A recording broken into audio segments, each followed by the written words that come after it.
Zinsou guida la pirogue vers un endroit où la lagune semblait s'ouvrir sur un abîme de cristal. Il fit signe à Maya de regarder par-dessus le bord.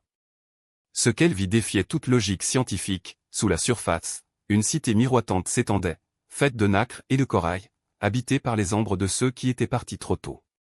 Ce n'était pas un monde de mort, mais un monde de possibles, une archive vivante de chaque rêve africain avorté, de chaque invention restée dans l'esprit d'un artisan, de chaque poème non récité. Zinsou sortit alors une petite harpe de bois et commença à pincer les cordes. Bien qu'il soit muet, l'instrument parlait pour lui. Les notes étaient des perles qui ricochaient sur l'eau, et chaque vibration faisait remonter une image à la surface, des royaumes oubliés où le fer était forgé par la pensée, des cités solaires alimentées par le sable, des systèmes de médecine capables de guérir la tristesse. Maya comprit l'épreuve, elle ne devait pas seulement rapporter une histoire, elle devait accepter de porter le poids de cette civilisation invisible. Le gardien des eaux, une entité faite de courants et d'écailles d'argent, émergea lentement.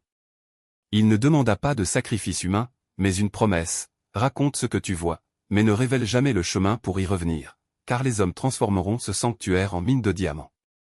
Maya sentit une chaleur intense envahir sa poitrine. Son métier de journaliste, fait de faits bruts et de scoops, lui parut soudain dérisoire face à la vérité organique du fleuve. Elle vit Zinsou pleurer pour la première fois.